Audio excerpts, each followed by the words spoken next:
오늘은 마태복음 10장, 마태복음 10장의 본문으로 화평이 아니요 금을 주러 왔노라 라는 제목으로 함께 말씀을 나누도록 하겠습니다. 예수님은 목자 없는 양과 같이 고생하며 기진하는 사람들을 보시며 추수하는 주인에게 추수할 일꾼을 보내달라 청하라고 합니다. 예수님의 말씀의 씨, 새 포도주가 뿌려졌으나 사람들은 우왕좌왕합니다.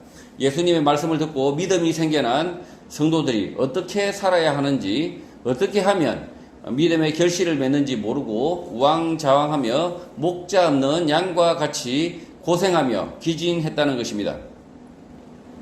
오늘 한국 사회에서도 마찬가지입니다. 예수님의 말씀은 있으나 어떻게 그 말씀을 붙들고 살아야 할지 몰라서 우왕좌왕하며 고생만 하고 기진하고 있습니다. 쓸데없는 일을 오지게 하고 기진하는 것입니다. 교회를 바르게 이끌 일꾼, 추수할 일꾼이 필요합니다. 엉뚱한 일을 하고 고생만 하고 기진하지 않도록 바르게 이끌 교회 리더가 필요합니다. 그 일꾼을 보내주소서라고 하나님께 기도를 해야 하는 것입니다. 1절, 예수께서 그의 12제자를 부르사 더러운 귀신을 쫓아내며 모든 병과 모든 약한 것을 고치는 권능을 주셨다고 합니다. 수많은 예수님의 제자들 가운데 12제자만 따로 불러 병과 모든 약한 것을 고치는 권능을 주셨다는 것입니다. 예수님은 12제자를 구분하시는데 그 이유는 예수님의 구속사역이 특별하고 아무에게나 주어지신 것이 아니다, 구분된 것이다 라는 의미입니다. 또 예수님이 나눠주신 이 권능은 구속사에서 단 한 번 있는 일입니다. 성육신과 십자가가 한 번이듯 구원의 약속을 성취하기 위한 예수 그리스도 하나님의 아들에게만 있었던 특별한 권능입니다. 이런 권능을 나눠준다는 사람들이 있습니다. 예수 그리스도 메시아를 참칭하는 이단들입니다. 이런 이단들이 나올 것이기 때문에 예수님은 12제자를 따로 구분하시고 그들에게만 능력을 나눠주신 것입니다. 2절, 12사도의 이름은 이러하니 베드로라 하는 시몬을 비롯하여 그의 형제 안드레와 세베대의 아들 야고보와 그의 형제 요한입니다. 시몬, 안드레는 형제이고 야고보와 요한도 형제입니다.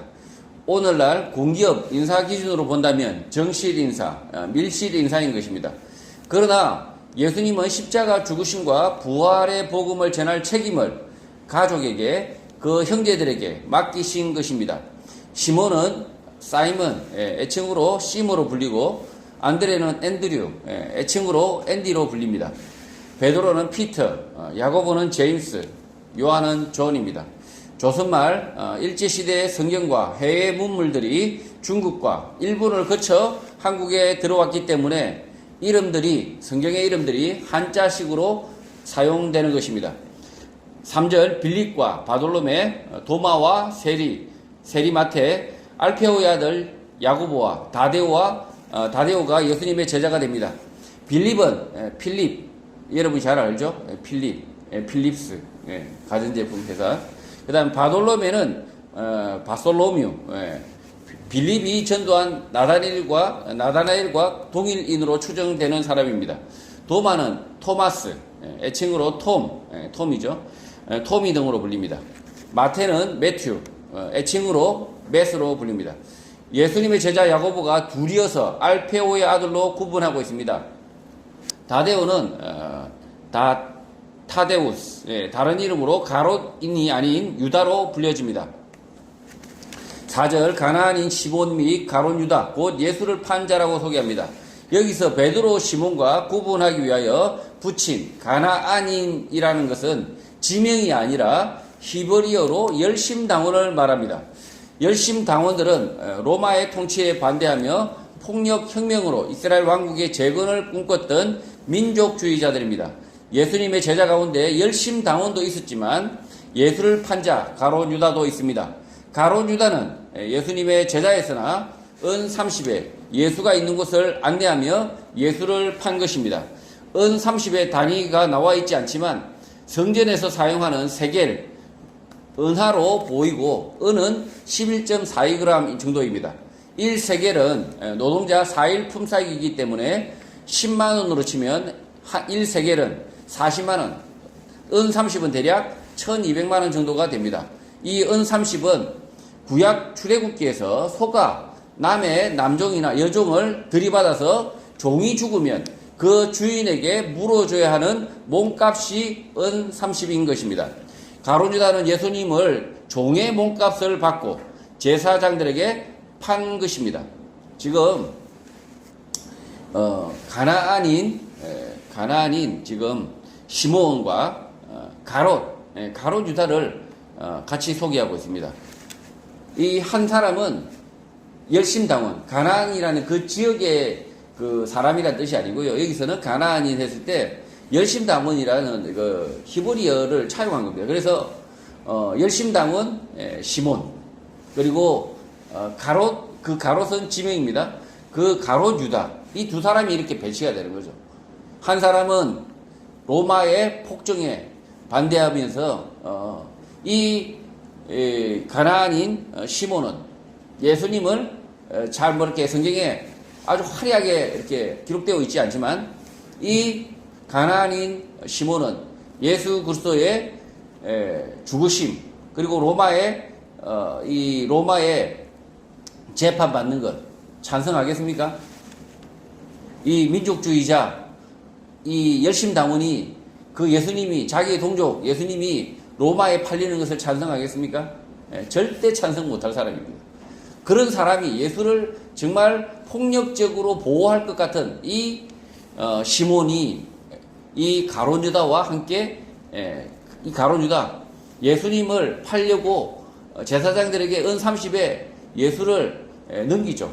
그래서 그 캄캄한 밤중에 그 예수가 어디에 있는지 감춰짓을 합니다.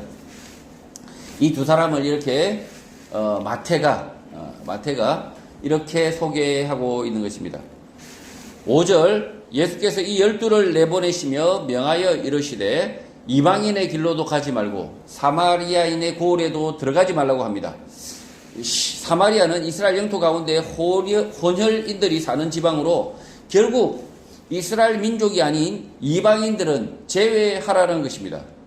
지금 예수님이 사마리아도 가지 말고 이방인 길로도 가지 마라, 이렇게 이야기합니다. 예수님이 차별주의자입니까? 예수님이 흑인 차별하고, 그 다음에 뭐 동양인 차별하고 이렇게 차별하는 사람입니까? 예수님의 말씀이 그래서 그렇게 할까요? 뒤에 본문을 보시면 압니다. 6절, 오히려 이스라엘의 집에 잃어버린 양에게로 가라라고 당부를 하십니다. 예수님은 12 제자들에게 가장 먼저 이스라엘 민족에게 복음을 전하게 합니다. 회개하고 돌이킬 수 있는 우선권을 이스라엘 자기 민족에게 준 것입니다. 이스라엘 많은 사람들은 오늘까지도 예수 그리스도를 믿지 않고 있고, 덕분에 이방인인 세계 모든 사람들이 복음을 듣고 구원 얻게 됩니다. 사도 바울은 자신의 동족 이스라엘이 복음을 받지 않고 배척할 때 무척이나 고통스러워하지만 그것이 하나님의 뜻임을 알게 됩니다. 지금 이스라엘이 복음을 받지 않아서 우리가 복음을 받았다, 이건 잘못된 말입니다. 이스라엘이 받지 않은 게 아니라 이스라엘 중에 많은 사람들이 복음을 받았습니다. 지금 바울도 이스라엘 사람 중에 복음을 받았던 사람이잖아요. 그래서 받을 사람만 받았다는 거죠. 그리고 가장 먼저 우선권을 줬다는 거죠.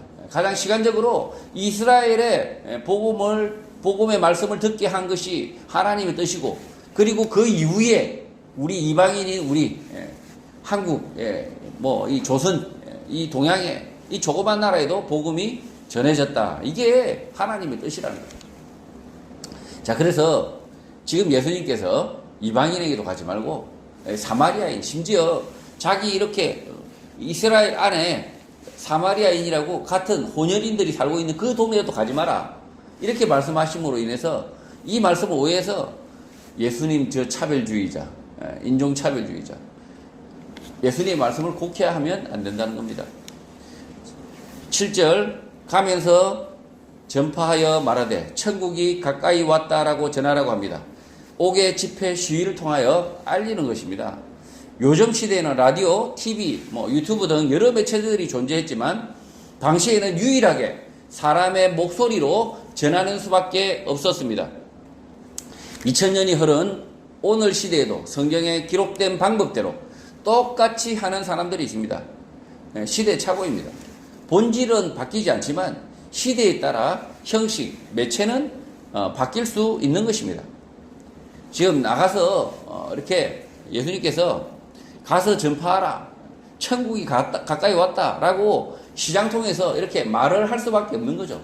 당시에 책도 없죠. 있어도 아주 그냥 양피에다가, 그 양피가 얼마나 비쌉니까? 나눠줄 수가 없습니다. 그러니 가장 그 시대의 합리적인 방법이 뭡니까? 사람들이 가장 많이 모인 곳에 가서 이렇게 말하는 겁니다. 그리고 그 사람들도 마찬가지입니다. 책이 없기 때문에, 들을 방법이 없기 때문에, TV가, 라디오가 없기 때문에 그 시장에서 말하는 사람의 목소리를 와서 듣는 수밖에 없습니다. 그때 당시에 지식을 전해 듣는 방법은 그 방법밖에 없다는 거죠. 자, 그래서 마치 성경의 표현이 막 이렇게 시장통에 가서 막 전해야 될 것 같습니다. 시장통에. 지금 오늘 시대에 그렇습니까? 오늘 시대에 시장통에 굳이 가야 됩니까? 아닙니다. 그냥 직장에서 나의 동료에게 예수 그리스도의 말씀을 전하면 되고, 그 다음에 자기의 일터에서 나에게 듣고자 하는 사람에게 전하면 되고요. 그리고 SNS 이런 걸 통해서 자신의 신앙의 이야기들을 다른 사람에게 전하면 듣게 됩니다. 그래서 바뀐다는 거죠. 바뀌었다. 바뀌었는데 지혜롭게, 나중에도 말씀드리지만 뱀처럼 지혜롭게, 비둘기처럼 온유하게 복음을 전해야 된다는 거죠. 8절, 병든 자를 고치며 죽은 자를 살리며 나병 환자를 깨끗하게 하며 귀신을 쫓아내되 너희가 거저 받았으니 거저 주라고 하십니다. 예수님께서 주신 권능을 돈을 받고 베푼다면 금방 부자가 됩니다. 그런데 예수님은 특별히 주신 권능을 거저 주셨는데 거저 주라고 합니다. 왜 이런 매우 특별한 일을 아무것도 아닌 양 거저 베풀라고 하실까요? 예수님의 구원 사역이 단 한 번이듯이 이런 일은 다시 있을 것 같지 않은데 이렇게 하시는 이유는 예수 그리스도의 오심, 하나님의 아들의 오심, 메시아의 오심을 알리는 방법이었던 것입니다. 지금 놀라운 일 아닙니까? 병든 자를 고치고, 이것까지도 그냥 놀라운데 죽은 자를 살리고 나병 환자를 깨끗하게 하고 귀신을 쫓아내는 이 권능을 예수 제자들에게 예수님이 주십니다. 이 예수님의 권능을 주시는데 이 말씀을 보고 수많은 이단이 나옵니다. 수많은 이단들이 나와서 나도 권능을 주겠다. 우리가 예수의 제자니 우리도 받겠다. 지금 이 마태복음의 저자는 한 사람 한 사람 이름을 기록하면서 지금 말씀하고 있습니다. 한 사람 한 사람 이름을 기록하면서 말씀하고 있습니다. 이 이유는 예수님이 우리 그리스도인들 모든 그리스도인에게 이런 능력을 주겠다라는 말씀이 아니라는 거죠. 전혀. 절대 아니라는 거죠. 예수님의 제자 한 사람 한 사람 12명, 7명으로 밝히면서 이들에게 주셨다. 이들에게 주신 이유는 단 한 가지입니다. 예수가 그리스도다라는 사실을 사람들에게 전하기 위한 목적으로 이런 권능을 주셨다는 거죠. 왜 이런 매우 특별한 일을 아무것도 아니냐 그저 베풀라고 하실까요? 예수님의 구원 사역이 단 한 번이듯이 이런 일은 다시 있지 않습니다. 이렇게 하시는 일은 결국은 예수 그리스도의 오심, 하나님 아들의 오심, 메시아의 오심을 알리는 방법이었던 것입니다. 오늘날로 치면 지상파 3사 합동 기자회견, 특별 생방송 같은 방법으로 이스라엘 사람들에게 먼저 알리는 방법입니다. 구약에 예언된 것과 같이 예수 그리스도께서 오심으로 병든 자가 낫고 죽은 자가 다시 살아나고 나병 환자가 낫고 귀신 들린 자가 온전해지는 천국 복음을 전한 것입니다. 예수 제자들은 자신들에게 주어진 권능으로 예수 그가 메시아다, 그리스도다, 하나님의 아들이다 라는 사실을 전파한 것입니다. 지금 예수님이 이 권능을 주시는 이 사건은, 제자들에게 권능을 주시는 사건은 이 제자들에게도 스스로 놀랍습니다. 그런데 자기 자신에게도 이 놀라운 놀라운 사건인데 불구하고 그 제자들이 그런 놀라운 권능을 행사하고도 그 예수 제자들이 예수님이 십자가에 달리시기 전까지는 제대로 하나님이 오셨다, 하나님의 아들이 이 땅에 오셨다라는 사실을 자각하지 못합니다. 너무나 충격적이기 때문에 그 갈릴리에 오신 그 예수님이 하나님의 아들이시다라는 사실을 믿지 못하는 겁니다. 그래서 지금 예수님이 이 12 제자에게 특별히 권능도 주시는 거죠. 9절, 너희 전대에 금이나 은이나 동을 가지지 말라고 합니다. 전도여행을 하면서 자신의 돈을 가져다 쓰지 말라는 것입니다. 그 이유는 예수 제자들이 해냈다, 내가 해냈다, 내 돈으로 해냈다 라는 착각에 빠지지 않도록 하려는 예수님의 배려입니다. 사람들은 자신들에게 있지도 않은 권능으로, 예수님께 받은 권능으로 일을 하면서도 금방 자신이 한 것으로 착각할 수 있습니다. 마치 지금 예수님의 제자 중에 한 사람이 이 전도여행에 돈 1,000만 원을 투자했습니다. 그러면 어떻게 생각하겠습니까? 예수님의 구원의 사역의 지분이 나에게 있다, 내 거다. 지금 이 교회 내가 1,000만 원 헌금했으니까 이 교회의 지분은 10%는 내 거다. 1,000만 원 장나요? 한 1,000억 정도, 이 교회에 1,000억 정도 내가 투자했다고 생각합시다. 헌금했다고 칩시다. 투자가 아니죠. 1,000억 정도 내가 헌금했습니다. 이 장로가 1,000억을 헌금한 이 장로가 속으로 이렇게 생각합니다. 이 교회는 절반은 내 거야. 요런 생각하지 말라고 해서 예수님께서 전대에 금이나 은이나 동을 가지고 오지 말라라고 이야기합니다. 지금 사람은 누구나 자신이 헌금을 하면 이게 참 골치 아픈 거죠. 교회에 헌금을 했는데 내가 주의 일에 쓰임 받기 위해서 헌금을 했는데 항상 이렇게 생각합니다. 내가 이 교회의 주인이다, 내가 이 교회에 지분이 이만큼 있다.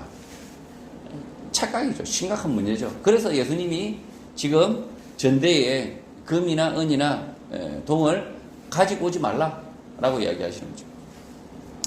10절, 여행을 위하여 배낭이나 두벌옷이나 신이나 지팡이를 가지지 말라. 이는 일꾼이 자기 먹을 것을 받는 것이 마땅하다고 합니다.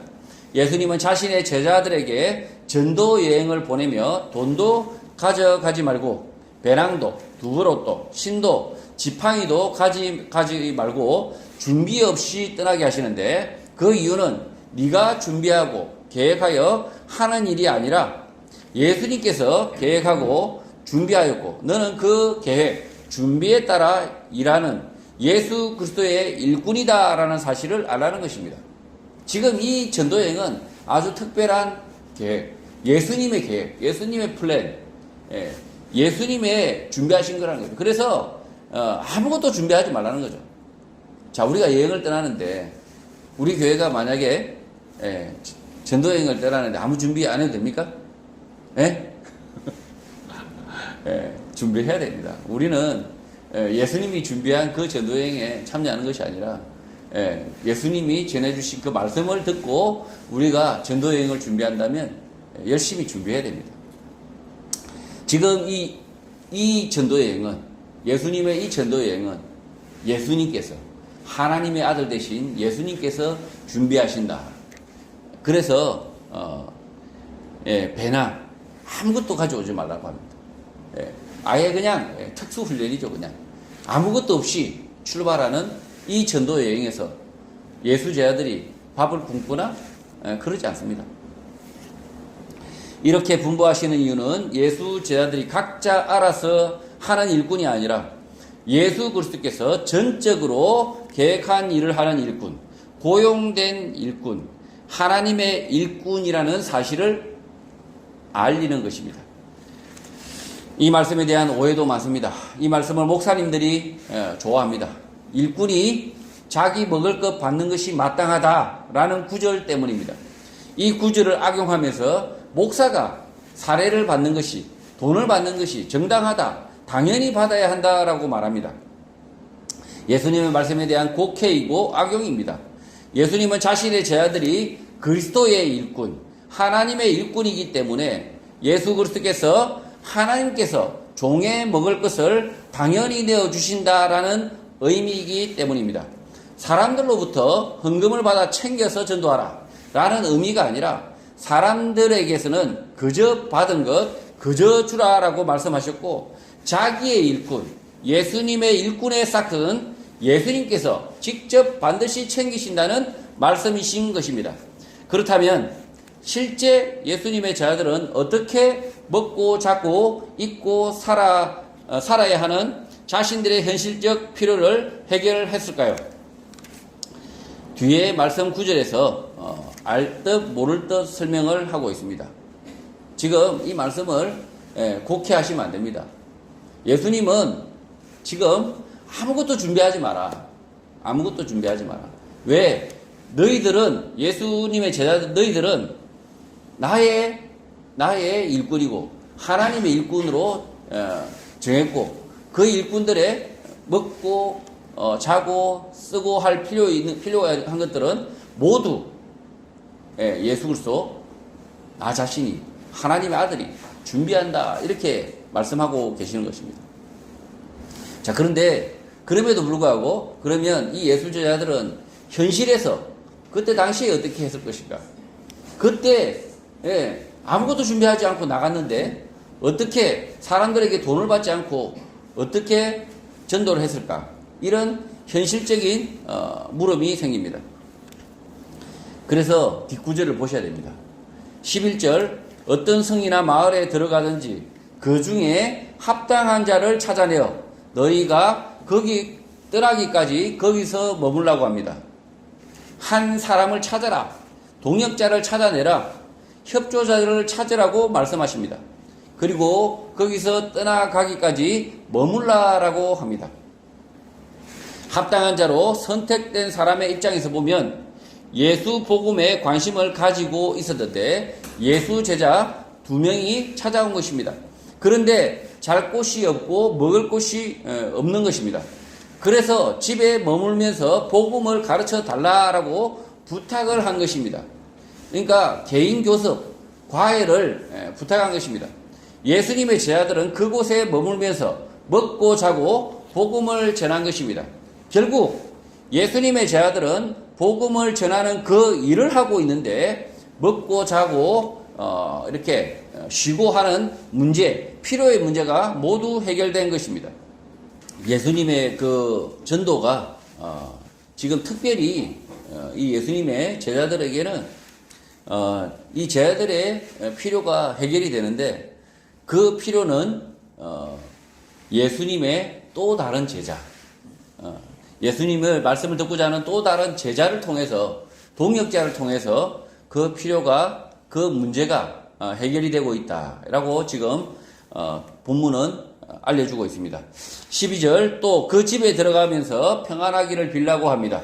그 집에 평안을 비는 이유는 그 집 또한 예수 복음 전도에 동참을 하게 되었는데 평안이 있다, 예수 그리스도의 평안을 주겠다라는 것입니다. 13절, 그 집이 이에 합당하면 너희 빈 평안이 거기 임할 것이요, 만일 합당하지 아니하면 그 평안이 너희에게 돌아올 것이라고 합니다. 예수 그리스도의 평안을 받기에 합당한 자이면 예수 제자들이 전하는 복음을 통하여 평안을 누릴 것이고, 그렇지 않으면 그 평안은 예수 제자들에게 도로 돌아온다라고 말씀한 것입니다. 매주 설교를 준비하다 보면 말씀의 깨달음, 이해의 기쁨이 매우 큰 주일이 있는데, 막상 설교를 했는데 사람들이 잘 이해하지 못하는 것 같고 깨닫지 못하는 것 같을 때에도 그 기쁨은 없어지지 않고 그 기쁨은 저에게 그대로 남아 있습니다. 그러니까 지금 설교 말씀을 탁 준비하면서 저에게는 아주 정말 감동이 있고 깨달음이 있습니다. 정말 이 말씀의, 본문의 말씀이 정말 그러하구나라는 그냥 기쁨이 있습니다. 근데 설교하는 동안에는 전혀 이렇게 전혀 새롭게 다가오지 않고 이해되어지지 않는 것 같습니다. 그럼에도 불구하고 그 기쁨은 저한테 있다는 거죠. 예수님의 제자들이 그 집에 찾아가서 평안을 빌고 그 집에 복을 빌지만 그 복은 결국은 누구에게 있습니까? 예수 제자들에게 있다는 거죠. 14절 누구든지 너희를 영접하지도 아니하고 너희 말을 듣지도 아니하거든 그 집이나 성에서 나가 너희 발에 먼지를 떨어버리라고 하십니다. 맛없는 식당을 나서면서 정말 맛없네 퇴퇴 하듯이 하라고 하신 말씀이 아니라 예수님의 말씀을 배척하는 집 성에서 너무 많은 시간과 마음을 쓰지 말고 옮겨가라. 미련을 가지지 말라는 말씀인 것입니다. 복음을 전했는데 잘 받아들이지 않는데 굳이 마음 쓰고 붙들려 있지 말라는 것입니다. 지금 영접도 안 합니다. 그럼 어떻게 됩니까? 이 성에 갔는데 이 도시에 가서 전도하는데 아무도 영접하지 않습니다. 동역자가 한 사람도 없습니다. 협조자가 아무도 없습니다. 그러면 어떻게 되겠습니까? 그냥 굶는 겁니다. 굶는 거고 잘 데 없이 고생만 하는 겁니다. 고생 바가지를 하는 겁니다. 예수 제자들은 지금 아무것도 준비하지 않고 갔기 때문에 환영하지 않으면 그곳에 환영하지 않는 그 성에서 굳이 전하지 말라는 거죠. 그렇게 전할 필요 없다는 거죠. 그들이 영원히 불쌍히 여기지 말라는 거죠. 아니 굳이 찾아가서 복음을 전하는데 배척한다. 그냥 빠이빠이 하라는 거죠. 15절 내가 진실로 너희에게 이르노니 심판날에 소돔과 고모라 땅이 그 성보다 견디기 쉽다고 말씀합니다. 예수님의 제자들이 찾아가 복음을 전한 곳에서 사람들이 배척한다면 그 성은 소돔, 고모라보다 더 흉악한 놈들이라는 것입니다. 이렇게 말씀하시는 이유는 예수님이 이 땅에 오신 하나님의 아들 메시아 그리스도이시기 때문입니다. 하나님의 아들께서 직접 이 땅에 오셔서 제자들을 부르시고 제자들을 선택하시고 그의 제자들을 성마다 보내셨는데 그 복음을 듣지 않겠다. 배척한다면 소돔 고모라보다 더 흉악한 놈들로 예수님께서 판단하시겠다는 것입니다. 지금 제가 복음을 전하러 안양에 갔는데 그 안양 사람들이 저를 배척한다. 그러면 안양 사람들이 소돔 고모라보다 더 흉악한 놈들입니까? 그럴까요? 내가 이 환영을 못 받아요. 안양 시민들한테. 자, 결정적으로 제가 다른 점이 있습니다. 예수님의 제자는 예수님이 선택하신 제자들입니다. 그래서 예수님이 선택한 그 제자들, 지금 이 땅에 오신 하나님께서 탁 픽하신 그 제자들, 그 12제자들은 하나님의 사자들이고 하나님의 대리인들입니다. 그래서 지금 이 예수 제자들을 배척하는 이 자들에 대해서 왕이신 하나님이신 예수 그리스도께서 그 성은 소돔과 고모라보다 더 흉악한 놈들로 판단하시겠다. 예수님께서 이렇게 정하신 것입니다. 그래서 이 말씀을 그대로 액면 그대로 받아서 내 말씀을 안 들으면 내 설교를 안 듣는 자들은 다 소돔 고모라 같은 놈들이야 라고 정하면 안 되는 겁니다. 지금 예수님께서 지금 이 예수 제자들에게 주신 말씀입니다. 이 예수 제자들의 말씀을 배척하고 예수를 십자가에 매다는 이 자들은 나중에 어떻게 됐겠습니까? 소돔 고모라처럼 멸망했습니다. 지옥에 다 갔습니다. 이 흉악한 놈들이 된 거죠, 실제로는. 그래서 무조건 지금 이 말씀을 그대로 자기 말씀으로 무조건 받아들이면 안 된다는 거죠. 내 말씀으로 이 한번 해석이 필요하다는 거죠. 16절 보라 내가 너희를 보냄이 양을 이리 가운데 보낸 것 같도다. 그러므로 너희는 뱀같이 지혜롭고 비둘기같이 순결하라라고 말씀합니다. 예수님의 제자들은 자신들이 전하는 복음이 그들의 스승 예수가 하나님의 아들 그리스도라는 사실을 자각하고 있지 않습니다. 그러나 예수님은 이런 사실을 이미 알고 있는 것입니다. 지금 예수 제자들은 예수님이 하나님의 아들이다라는 사실을 명확하게 확신하고 있지 않습니다. 지금 그렇게 자각하고 있는 상태가 아닙니다.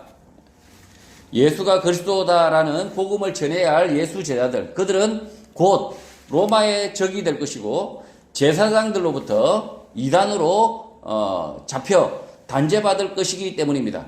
이런 상황을 알고 계시는 예수님은 앞으로 되어질 일을 예견하신 것입니다. 예수 제자들은 이리가 양에게 달려들어 물듯이 물림을 당할 것입니다. 그럼에도 불구하고 뱀같이 지혜롭고 비둘기같이 순결하게 생활하며 복음을 전해야 하는 것입니다. 일부러 쓸데없는 문제를 만들지 않고 악한 시대에 순응하는 듯 하지만 그러나 자신에게 주어진 사명을 다해야 되는 것입니다. 우리가 이 세상에서 순응하고 사는 것처럼 보이겠지만 그러나 세상을 거슬러서 자신의 사명을 다해야 한다는 것입니다. 17절 사람들을 상가라. 그들이 너희를 공회에 넘겨주겠고 그들의 회당에서 채찍질할 것이라고 합니다. 예수님은 사람들의 인간관계로 친소관계로 복음을 전하지 말라 상가하라 라고 말씀하십니다. 믿지 않는 사람들을 의지하면 결국 그들은 자신의 이익을 위해서 예수 제자들을 공회에 넘겨주고 그들의 회당에서 채찍질을 당한다라고 경고를 하십니다. 교회가 복음을 전하는 일에 정치인과 기업인을 이용하려는 경향이 있습니다. 믿지 않는 사람을 이용하려고 하는, 의지하려고 하는 경향이 있습니다. 권력과 돈을 이용해 보겠다라는 생각인데 예수님은 그 권력과 돈이 필요하면 채찍을 든다. 교회가 채찍을 맞을 것이다 라고 경고를 하시는 것입니다. 지금 이 사람들의, 믿지 않는 사람들을 교회가 의지해서 복음을 전하겠다 이런 발상을 하게 되면 결국은 채찍을 맞는다는 거죠. 교회가 지금 한국 교회가 채찍을 맞는 이유가 뭡니까? 그런 예수님이 하지 말라고 하는 그 따위 짓을 했기 때문입니다. 하나님이 하지 말라, 예수 그리스도께서 하지 말라는 짓을 골라서 했기 때문에 채찍을 맞는 거죠. 18절 또 너희가 나로 말미암아 총독들과 임금들 앞에 끌려가리니 이는 그들과 이방인들에게 증거가 되게 하려 하심이라고 합니다. 예수 제자들은 아직 예수가 그리스도 하나님의 아들 되심을 잘 모르는데 총독들과 임금들 앞에 끌려간다라고 말씀하고 계시는 것입니다. 총독과 임금들이 예수를 미워할 것이고 예수 제자들은 끌려가서 핍박을 당할 것입니다. 그러나 그 핍박의 자리에서 예수 제자들은 그가 왜 메시아 하나님의 아들인지 증인으로 진술을 하게 된다고 말씀하는 것입니다. 예수 제자들이 끌려간 그 법정에서 총독, 임금도 있지만 이방인들이 지켜보고 있었고 그 가운데 몇 사람이 예수 제자들로 인하여 믿게 된다는 것입니다. 그 예수 제자들이 이렇게 끌려갔는데 재판정에 섰는데 그 재판을 통해서 이방인들이 예수 그리스도를 알게 된다라고 이야기하고 있는 것입니다. 19절 너희를 넘겨줄 때에 어떻게 또는 무엇을 말할까 염려하지 말라. 그때에 너희에게 할 말을 주신다고 말씀합니다.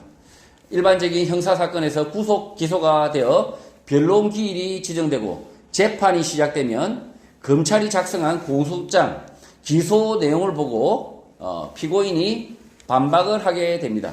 마찬가지로 예수님의 제자들도 기소가 되면 공소장을 보고 반박을 하게 되는 것입니다.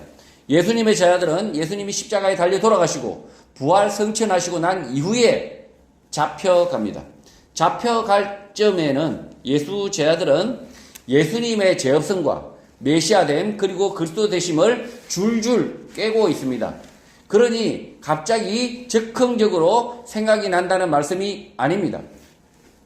20절 말하는 이는 너희가 아니라 너희 속에서 말씀하시는 이 곧 너희 아버지의 성령이시다라고 말합니다.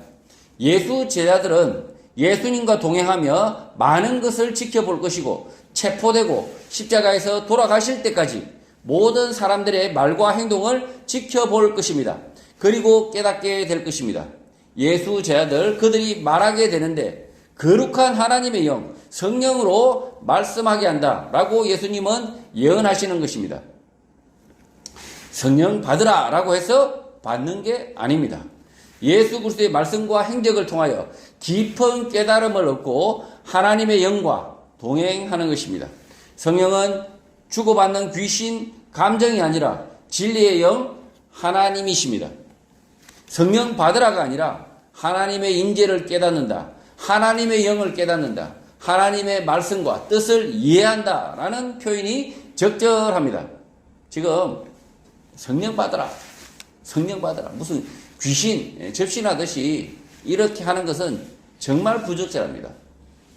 예수의 제자들이 성령 받는 과정을 잘 생각해 보십시오. 예수님의 제자들은 예수님과 함께 가정 고생을 합니다. 그 가정 고생과 그리고 십자가의 죽음의 소용돌이, 그 소용돌이 속에서 그 두려움 가운데 그 오랜 시간 가운데 그들이 하나님의 영을 깨닫게 되는 것이죠. 그래서 성령 받으라, 성령 훅 막 이렇게 불 이러면서 막 이러면서 성령 하면 성령이 훅 들어올 것처럼 생각하지만 전혀 그렇지 않습니다. 전혀. 성령에 대해서 한국 교회가 가장 심각하게 오해가 많고요. 정말 엉터리로 가르칩니다. 성령이 마치 물건이냐, 성령 받으라. 그리고 다 암수하면 성령이 임한다. 거짓말입니다. 정말 거짓말입니다. 하나님의 성령은 하나님의 영입니다. 하나님이십니다. 그런데 그 하나님을 인간인 자기가 준다고요? 성령이 이렇게 흘러간다고요? 정말 부적절한 짓입니다. 21절 장차 형제가 형제를 아버지가 자식을 죽는 데에 내주며 자식들이 부모를 대적하여 죽게 한다고 말씀합니다. 복음 때문입니다. 자기 형제, 자식, 부모를 죽게 하는 이유는 그들이 옳고 복음은 틀렸다고 믿기 때문입니다. 예수 그리스도의 말씀은 틀렸고 자신들의 생각이 옳다고 여기기 때문에 형제, 자식, 부모도 그 형제를 죽도록 내어주는 것입니다. 이단들이 이 말씀 구절을 좋아합니다. 자신들이 핍박받는 이유는 자신들의 신앙이 옳고 우리가 틀렸기 때문이라고 합니다. 정반대입니다. 예수님의 말씀이 아닌 것으로 핍박받고 죽은들 아무런 의미가 없는 것입니다. 쓸데없는 고난이고 핍박입니다. 돌나라 한농복구의 교주 박명호를 쫓아서 브라질까지 가서 고생을 한들 쓸데없는 고생인 것입니다. 지금 이단들이 자신들이 막 이렇게 이단들이라고 이렇게 비난하면 자신들이 마치 핍박받는다. 마치 자기들이 이렇게 예수 제자인데 핍박받는다. 이 말씀 구절을 막 이렇게 인용을 합니다. 막 형제가 뭐 아버지가 자식을 죽는데 내어준다. 뭐 이렇게 이렇게 일이 일어나는 것은 우리가 진리이기 때문이다. 이렇게 헛소리를 하고 있습니다. 예수님의 말씀이 아니면 이 말씀이 아무런 해당 사항이 없습니다. 해당 사항이 없고요. 그리고 지금 부모가 자식을 죽는데 내어줍니다. 부모가 자식을 죽는데 내어준다. 왜 이렇습니까? 이 부모도 미친 사람이 아니라면 자신이 생각하는 예수는 이단이기 때문에 예수가 그의 말씀을 그냥 확실하게 그의 말씀은 확실하게 그는 미친 자이고 그는 죽일 자이다. 십자가에 못 박혀 죽을 자라고 생각하기 때문에 그 예수를 믿는 자기 자식을 죽는데 내어주는 거지 않습니까? 문제는 이 아버지가 예수님의 말씀을 듣지 않았다는 겁니다. 예수님의 말씀을 듣고 그의 말씀을 깊게 생각했다면 그 자식을 죽는데 내어줄 일이 없다는 거죠. 그러나 지금도 예수를 우리 기독인들을 말씀을 배척하는 사람들은 어떻게 생각합니까? 자기 생각이 철떡같이 옳습니다. 철떡같이 옳고 지금 성경의 말씀, 예수님의 말씀은 틀렸다. 택도 없는 소리라고 생각 확실하기 때문에 아주 확신을 합니다. 자기 생각이 옳고 이 예수 믿는 자들은 정신 나간 사람들, 매주 모여가지고 시간 낭비하는 사람들, 그 좋은 그 휴일에 쓸데없이 시간 낭비하는 사람들이라고 생각하는 거죠. 22절, 또 너희가 내 이름으로 말미암아 모든 사람에게 미움을 받을 것이나 끝까지 견디는 자는 구원을 얻는다고 말씀합니다. 예수님께서 제자들에게 전도를 보내시며 하시는 말씀이 너무 비장합니다. 시간의 순서가 바뀐 듯 이미 십자가 죽으심과 부활 이후인 듯합니다. 예수님은 제자들을 보내시며 앞일을 예언하신 것입니다. 모든 사람에게 미움을 받으나 끝까지 견디는 자는 구원을 얻는다라는 말씀은 오늘을 사는 모든 그리스도인에게도 마찬가지입니다. 오늘 교인들은 세상이 악하다고 하면서 그 세상과 벗어나면서 삽니다. 아무 일 없듯이 잘 삽니다. 악한 세상에서 아무 일 없이 평안하게 사는 성도는 반드시 지옥문에 들어갈 것입니다. 예수 그리스도의 말씀을 붙잡고 의의 편에 서서 미움을 받고 끝까지 믿음으로 견디는 자만이 구원을 얻기 때문입니다. 23절, 이 동네에서 너희를 박해하거든 저 동네로 피하라. 내가 진실로 너희에게 이르노니 이스라엘 모든 동네를 다 다니지 못하여서 인자가 오리라고 하십니다. 복음을 전하는 사람들은 박해를 피해서 옮겨야 합니다. 복음 때문에 박해하는 사람을 폭행하거나 살인하면 안 되기 때문입니다. 동네를 피해 다녀야 하는데 이스라엘 모든 동네를 다 다니지 못하여서 예수님께서 오신다, 재림하신다는 약속을 주십니다. 예수님이 재림하실 때까지 피해야 할 동네가 있다는 말씀이고 피할 곳이 없을 때 예수님께서 재림하신다, 심판하신다는 약속입니다. 24절, 제자가 그 선생보다 또는 종이 그 상전보다 높지 못하다고 말씀합니다. 이 말씀은 예수님이 받으신 고난, 핍박보다 제자들은 더하지 않다, 안심하라라는 말씀입니다. 25절, 제자가 그 선생 같고 종이 그 상전 같으면 조카도다. 집 주인을 바알세불이라 하였거든 하물며 그 집 사람들이랴 라고 말씀합니다. 예수님이 받은 핍박과 같다면 그게 핍박의 끝이라는 것입니다. 그 이상의 핍박은 없다라는 것입니다. 예수님이 바알세불에 집혔다라고 말했으니 그 집 사람들, 예수 제자들도 바알세불에 집혔다라고 모함을 할 것이라는 것입니다. 예수 제자들이 받는 모함, 핍박을 받는 이유는 그들이 예수 그리스도의 제자들이기 때문입니다. 26절, 그런즉 그들을 두려워하지 말라. 감추인 것이 드러나지 않을 것이 없고 숨은 것이 알려지지 않을 것이 없다고 말씀합니다. 예수 제자들을 잡기 위하여 핍박하기 위하여 감추었던 계획은 드러난다. 숨은 계획들은 알려진다는 것입니다. 그러니 그들을 두려워하지 말라는 것입니다. 악인들을 두려워할 필요가 없는 것은 그들의 악한 계획은 반드시 행위로 드러나기 때문인데 그 행위가 드러나면 그것에 맞게 대응하면 되는 것입니다. 미리 두려워할 필요가 없는 것입니다. 지금 이 말씀을 오해하면 안 됩니다. 맥락을 쫓아서 이 말씀을 이해해야 됩니다. 그러니까 감추인 것이 드러나지 않을 것이 없고 숨은 것이 알려지지 않을 것이 없다. 이걸 마치 뭐 음모론 아니면 이런 걸로 오해하면 전혀 안 된다는 거죠. 지금 모든 비밀이 다 드러난다? 라고 지금 말씀하고 있는 게 아닙니다. 지금 이 예수님을 잡아 죽이려고 하는 이 감추인 것들, 그리고 예수님을 제자들을 죽이려고 하는 이 계획들, 이런 것이 드러난다라는 거죠. 드러나기 때문에 더 두려워하지 말라는 거죠. 두려움, 공포의 원인은 무지 때문입니다. 깊은 바닷물이 공포를 가져다 주는 이유는 깊은 바닷물 속에 무엇이 있는지 모르기 때문입니다. 잠수함을 타고 불을 밝혀서 바닷속을 훤히 들여다본다면 깊은 바다 물속이라 할지라도 두려워하지 않습니다.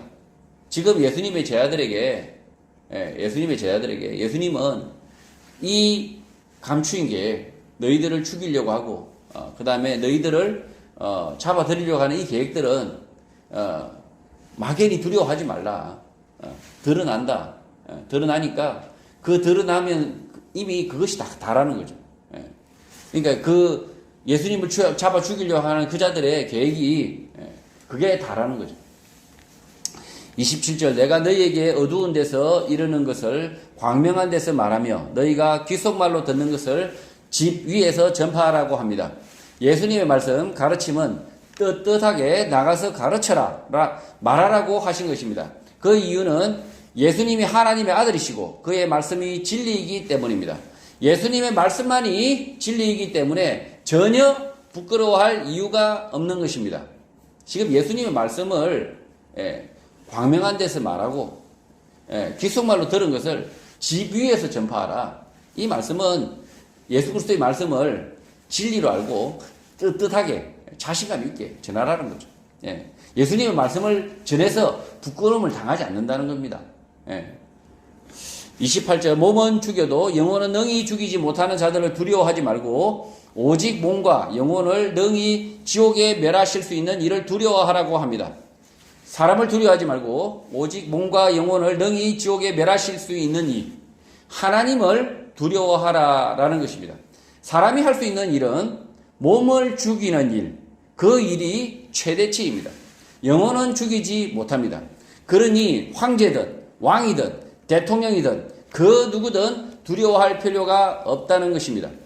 최근 딥스테이트 그림자 정부의 심각성에 대하여 소개하는 글과 영상들이 있습니다. 또 중국 공산당의 무서움에 대하여 소개하는 글과 영상들도 있습니다. 예수님의 말씀대로 두려워할 필요가 없는 악한 놈들 가운데 한 놈들이다 라고 생각하면 됩니다. 이런 자들을 지나치게 두려워하는 것은 하나님을 믿는 믿음이 없기 때문입니다. 사람을 지나치게 높게 생각하는 것입니다. 이런 사람들은 정작 하나님을 두려워하지 않습니다. 하나님의 심판을 기대하지 않습니다. 하나님의 심판이 임한다는 사실을 망각합니다. 예수님은 악인들을 두려워하지 말고 하나님만을 두려워하라고 말씀합니다. 지금 한국 사람들은 두려워하는 게 두 가지가 있죠. 뭡니까? 한국 사람들 두려워하는 게 있습니다. 공산당, 빨갱이 아주 두려워합니다. 그리고 또 한 사람들 있죠. 중국 공산당까지. 그리고 또 두려워하는 게 있습니다. 뭡니까? 돈을 확창 잃어버리는 거. 이 두 가지입니다. 내가 가장 인간이 한국 사람들이 두려워하는 건 돈을 다 잃어버릴까 늘 항상 걱정합니다. 내 집이 홀라당 타버리면 어떡할까. 뭐 이런 걱정을 합니다. 그리고 또 우리 한국 사회가 안고 있는 레드 컴플렉스. 이 컴플렉스 수준이죠. 북한을 너무 핵폭탄을 확 뜨뜨리면 어떡하나 막 이런 두려움이 있습니다. 자, 저도 그런 두려움이 있는데요. 지금 말씀을 보면서 저도 많이 해결을 합니다.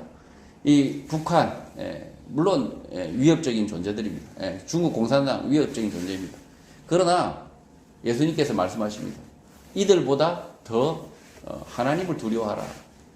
하나님의 심판을 두려워하라 라고 지금 말씀하고 있습니다.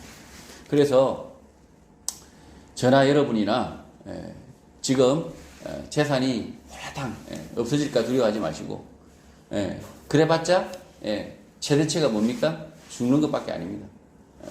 그래서 하나님을 두려워해야 됩니다.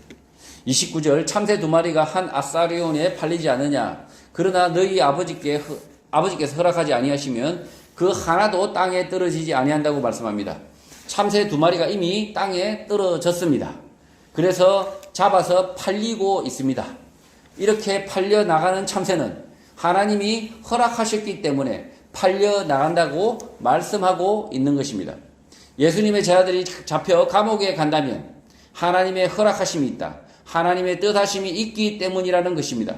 그러니 하나님의 뜻하심 없이는 감옥에 가지 않으니까 두려워하지 말라. 지금은 감옥에 가지 않는다라고 말씀하고 계시는 것입니다. 지금은 감옥에 가지 않지만 훗날 어떻게 되죠? 감옥에 갑니다. 예수자들이 감옥에 가지만 두려워합니까? 두려워하지 않습니다. 이 감옥에 가는 것조차도 하나님의 뜻이라는 것을 깨달았기 때문입니다. 30절 너에게는 머리털까지 다 세신 바 되었다고 합니다. 하나님은 모든 사람의 머리털을 세시는 것이 아니라 제자들의 머리털을 모두 다 세셨다라고 말씀하신 것입니다. 예수님의 제자들은 하나님이 특별히 헤아리고 계신다, 알고 계신다라는 것입니다. 지금 세상 모든 사람의 머리카락을 하나님이 세고 계시는 것이 아니라는 겁니다. 하나님의 자녀들, 예수 제자들, 그들의 머리카락을 세고 계신다 라고 지금 예수님이 말씀하고 있는 겁니다. 예. 이 부처 손바닥 같은 말이 아니라는 거죠. 예. 하나님은 모든 것을 꿰뚫고 있다, 이렇게 이 부처 손바닥 같은 말을 이렇게 말씀하고 계시는 것이 아니라,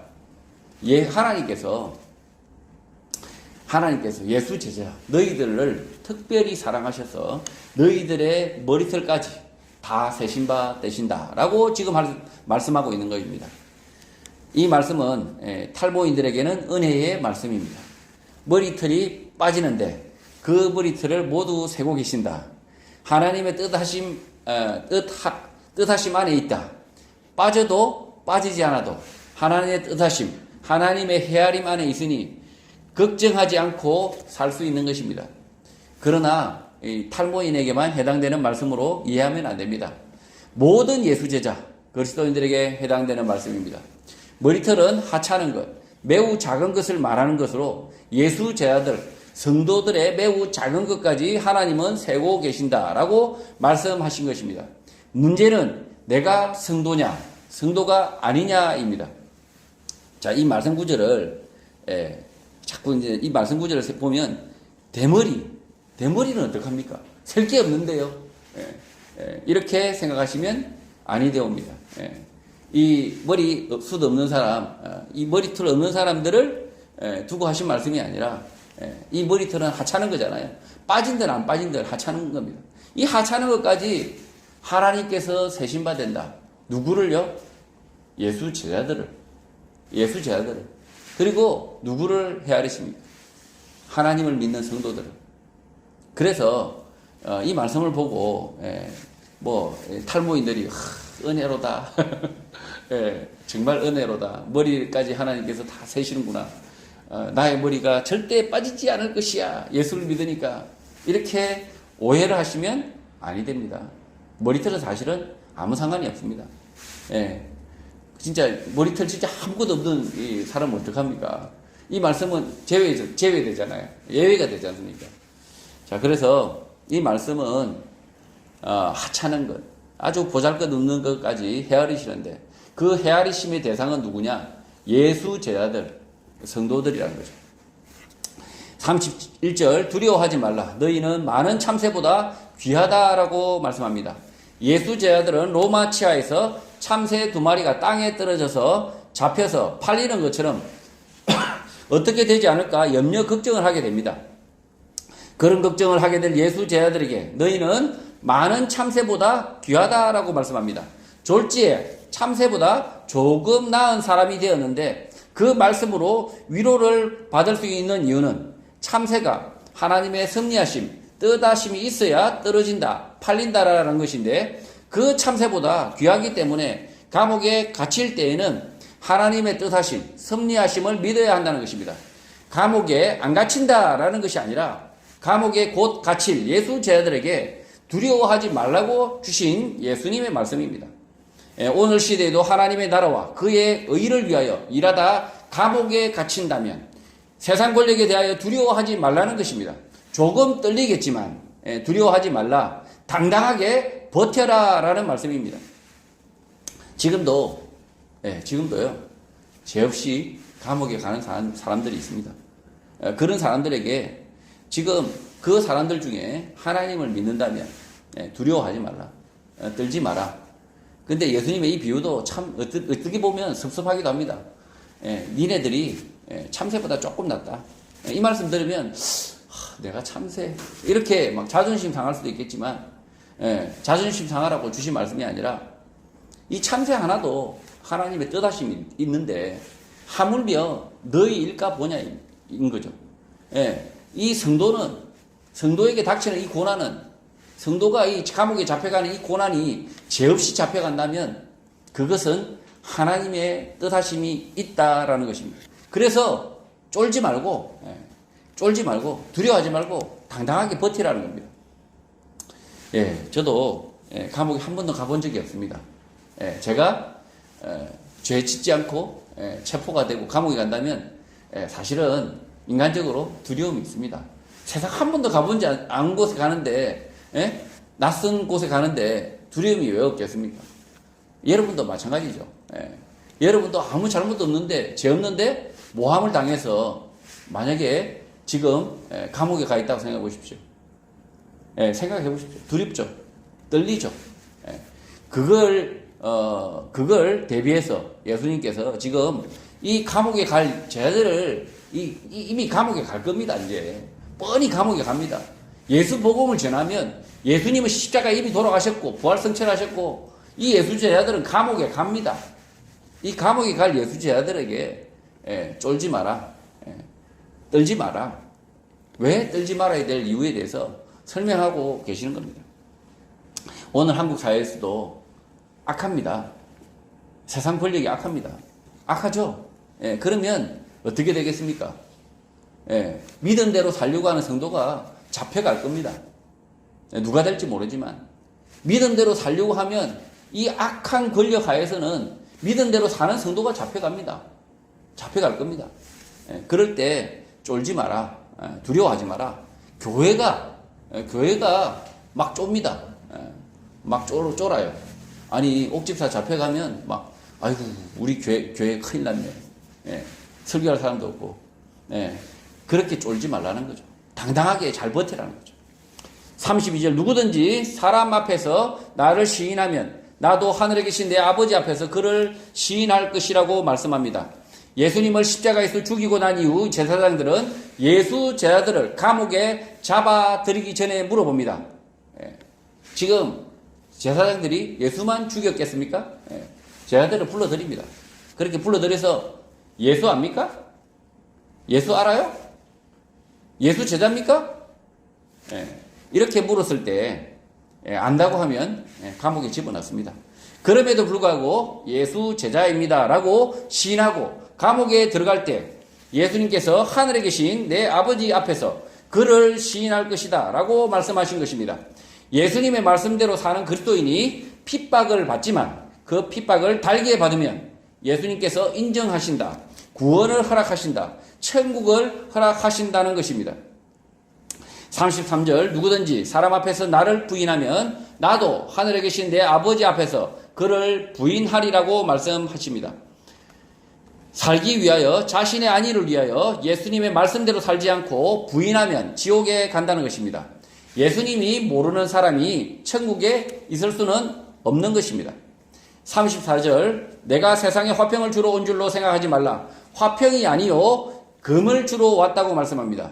악한 세상에 말씀, 진리는 날카로운 금, 칼이 됩니다.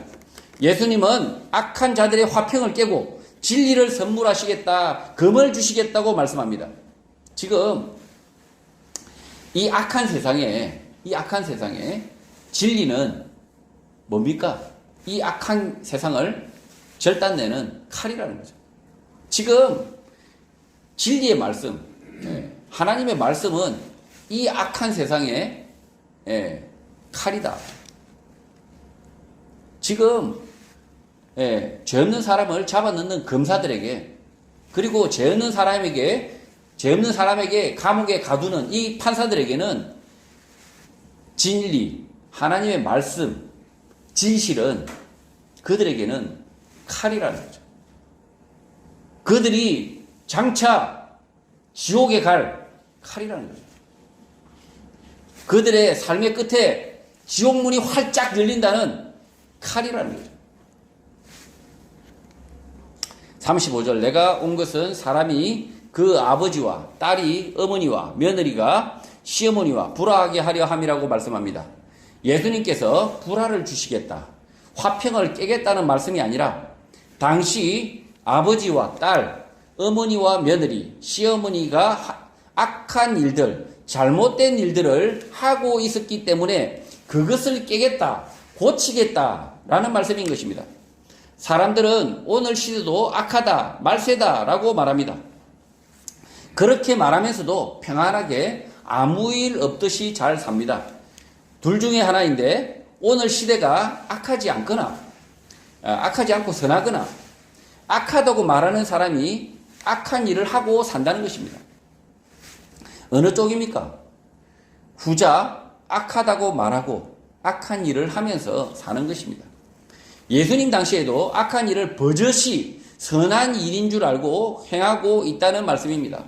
오늘 시대도 악한 일을 선한 일인 줄 알고 버젓이 행하고 있다는 게 사실입니다. 이런 일들이 너무 많은데 깨닫지 못하는 것입니다. 예수님의 말씀을 깨닫지 못하면, 이해하지 못하면 죄를 짓고도 선한 일을 한다고 착각하며 사는 것입니다. 지금 오늘 교회, 한국 교회가 버젓이 악한 일을 하고 있으면서도 불구하고 자신들이 선을 행한다라고 착각하고 산다는 거죠. 자신들이 하는 짓이 돈 낭비고 시간 낭비고 그리고 하나님의 나라를 그냥 짓밟는 일이고 이 말씀을 왜곡하는 짓이고 그런 짓임에도 불구하고 버젓이 그 말씀이 진리인 양 전도하고 그러면서 산다는 겁니다. 그러니 예수님의 말씀이 진리의 말씀이 그들에게 임하면 어떻게 되겠습니까? 가족 간에 불화하는 거죠. 가족 간에 불화하는 겁니다. 예수님의 말씀, 진리의 말씀이 오니까 거짓을 신봉하는 이런 교회 가운데 분란이 생기는 거죠. 분란이 생기는 게 당연합니다. 자, 이 분란은 어떻게 생겨야 됩니까? 예수님의 말씀을 깨달음으로 생겨야 됩니다. 예수님의 말씀 때문에 분란이 생겨야 됩니다. 그냥 지 고집 때문에, 지 욕심 때문에 막 분란을 일으키는 사람이 있습니다. 그냥 그거는 사고 뭉치고, 트러블 메이커죠, 그냥. 문제할 뿐입니다. 지금 예수님이 말씀하시는 이 문제는 진리가 그 공동체 안에, 그 사회에 선포되기 때문에 진리를 깨달음으로 인해서 생겨나는 문제라는 거죠. 다툼이라는 거죠. 이런 다툼은 천번 만번 일어나야 됩니다. 진리를 알므로 인해서 이 잘못된 이 거짓과 이 죄악에서 벗어나려고 하는 이 싸움은 일어나야 된다는 겁니다. 그래서 이런 평화, 가짜 평화죠. 거짓을 신봉하면서 잘못된 일을 다 같이 We are the world 하면서 그냥 다 같이 악한 일을 하는 이런 거짓 평화는 깨어져야 된다는 거죠. 36절 사람의 원수가 자기 집안 식구가 된다고 말씀합니다.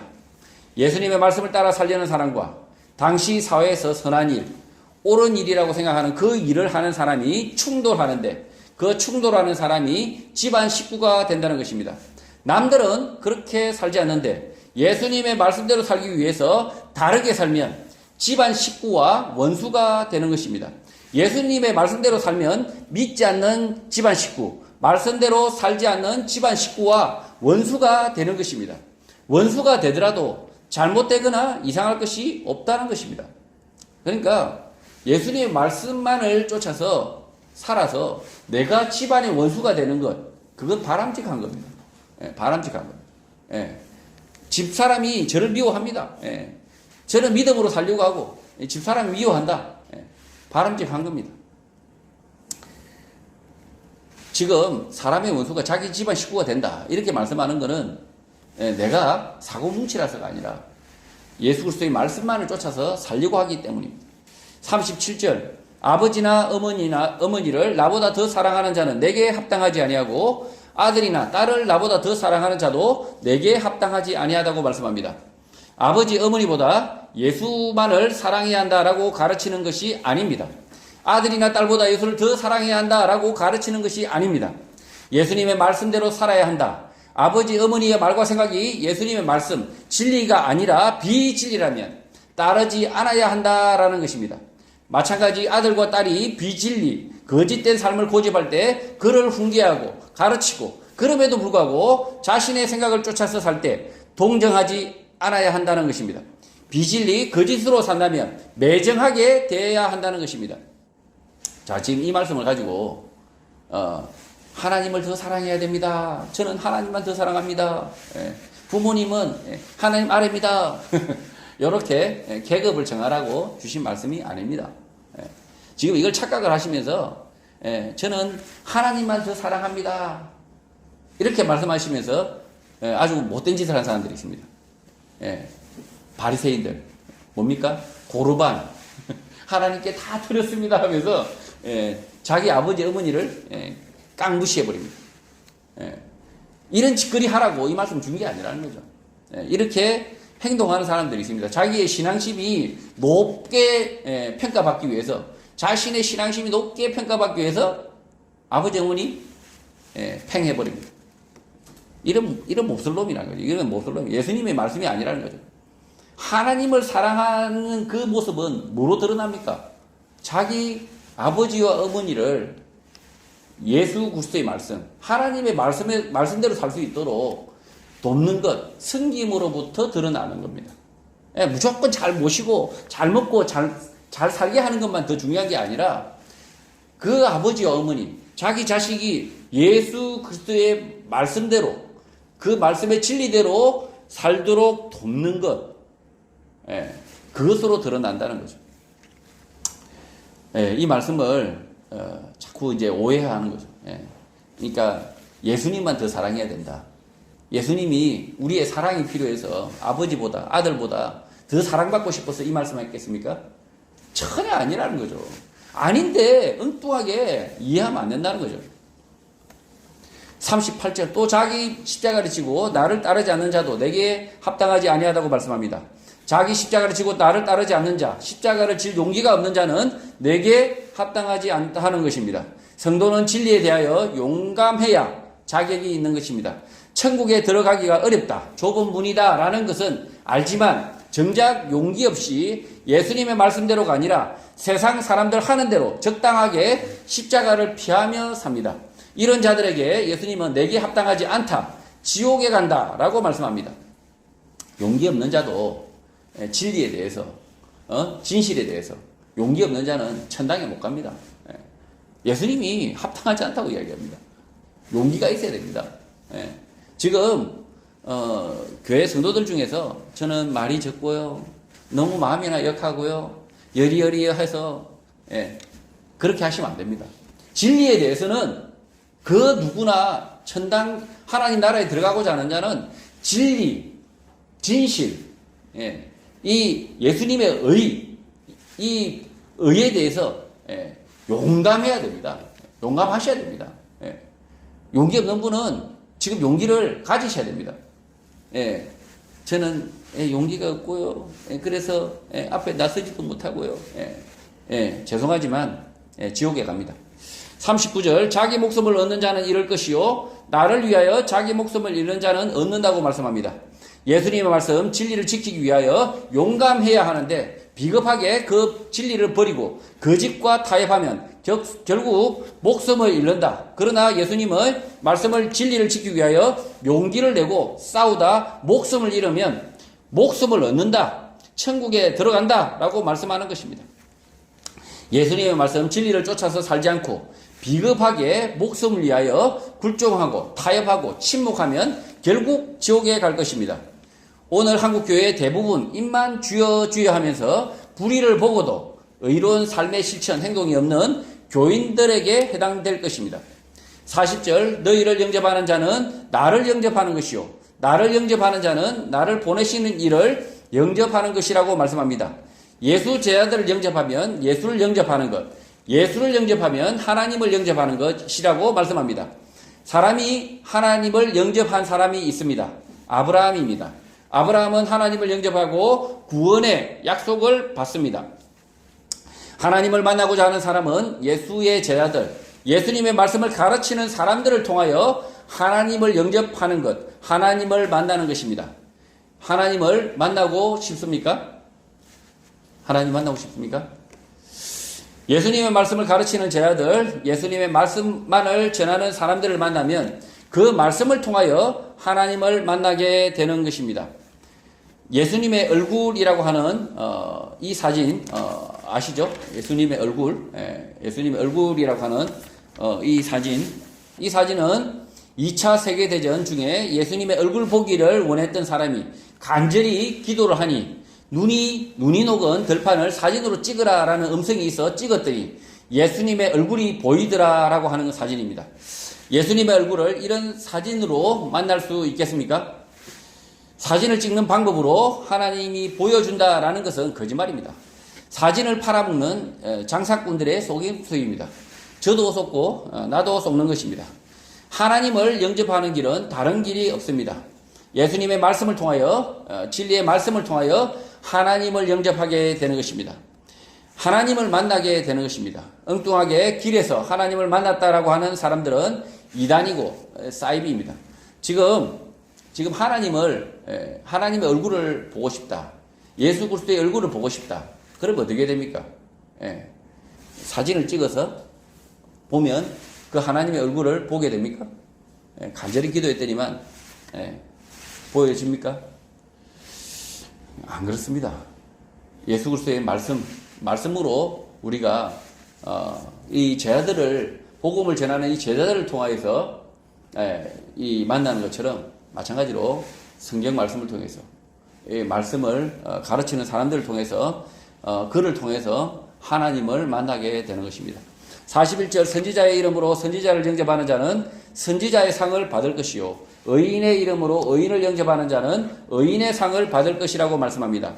선지자를 알고 선지자로 영접하면 그들이 선지자이기 때문에 영접하는 자들이 선지자의 상을 받는다라고 말씀하신 것입니다. 그리고 의인을 알고 의인으로 영접하면 그들이 의인이기 때문에 영접하는 사람들은 의인의 상을 받는다라고 말씀한 것입니다. 이 말씀에 대한 오해를 목사님들이 절교합니다. 자신을 선지자로 알고 영접하면 선지자의 상을 받는다. 그러니 나를 선지자로 영접하라 라고 잘못 가르치는 것입니다. 첫 번째 오해는 자신이 선지자가 아니라 목사, 그냥 사람이라는 것입니다. 그러니 선지자의 상급이 없습니다. 두 번째 오해는 선지자가 아닌데도 선지자로 떠받들면 떠받드는 사람은 선지자의 상급을 받을 것이다 라는 것인데 그렇게 되지 않습니다. 선지자가 아닌 자를 선지자인 척하면 사기꾼이니까 떠받드는 사람들 또한 사기꾼의 상급, 벌을 받는 게 당연한 것입니다. 예수님은 자신의 제자들이 영접을 받지 못하고 배척당할 것을 아시고 이렇게 말씀하신 것입니다. 자, 지금 두 번 반복해서 말씀하고 있습니다. 선지자의 상급을 받는 사람들이 있는데 그 이유는 그들이 선지자를 알고 그가 선지자이기 때문에 선지자의 상급을 받는다 이렇게 말하고 있습니다. 그리고 자 의인의 상을 받는 사람이 있는데 그 사람들이 의인의 상을 받는 이유는 그가 영접한 사람이 의인이었기 때문이라는 거죠. 자, 그러면 사기꾼을 선지자로 영접하면 뭐가 되겠습니까? 예수님의 말씀은 사기꾼의 벌을 받는다는 겁니다. 그리고 불의한 놈을 의인으로 섬기면 어떻게 됩니까? 어떻게 됩니까? 불의한 자로 벌 받는다는 겁니다. 이 말씀에 대한 오해가 심각합니다. 그냥 우리 목사님을 떠받들면 선지자의 상을 받는다. 역시 지금 그래서 사기꾼의 벌을 받고 있는 분들이 있죠. 선지자인 줄 알고 시큰 영접했더니만 그냥 사기꾼의 벌을 받기로 예정된 사람들이 있습니다. 이단들 그리고 사기꾼들 불의한 놈들을 섬기는 사람들입니다. 42절 또 누구든지 제자의 이름으로 이 작은 자 중에 하나에게 냉수 한 그릇이라도 주는 자는 내가 진실로 너희에게 이르노니 그 사람이 결탄코 상을 잃지 아니한다고 말씀합니다. 지금 선지자의 상급, 의인의 상급을 바라지 말라는 거죠. 너무 쓸데없이 막 이렇게 성도들이 너무 욕심을 가져가지고 그렇게 하지 말라는 겁니다. 지금 예수의 제자, 이 제자에게 냉수 한 그릇 떠주는 그것이 상을 잃지 않는다라고 지금 이야기하고 있는 겁니다.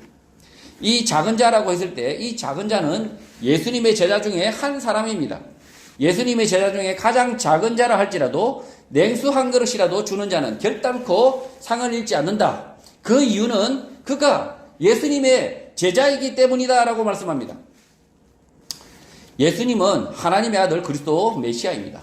그의 제자 가운데 가장 작은 자도 예수님께서 직접 택한 그의 제자이기 때문에 그의 사역에 동참한 사람은 상급을 얻는다라고 말씀하신 것입니다.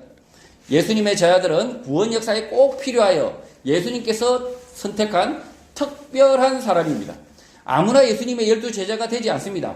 우리는 하나님의 구원 계획에 따라 예수님께서 선택한 12제자들을 통하여 그 12제자들을 통하여서 또 그 제자들의 통해서 복음을 전해 들은 사람들입니다. 그러니 엉뚱하게 자신도 12제자다라고 착각하면 안 됩니다. 예수님의 12제자들을 통하여 전해받은 성경, 복음을 따라 예수님의 말씀만을 가르치고 전하면 되는 것입니다. 성도 여러분, 예수님의 말씀대로 사는 것, 예수님의 제자로 사는 것은 쉽지 않습니다. 듣고 깨닫는 것뿐만 아니라 말씀대로 마음과 뜻을 다하여 행동하며 실천하며 살아야 하기 때문입니다. 세상이 악하다, 타락했다라고 말은 하면서 그 세상 속에서 아무렇지 않게 사는 것은 나의 믿음에 용기가 없다, 실천이 없다, 이렇게 살다가는 곧 지옥에 간다라는 것을 증명하는 것입니다.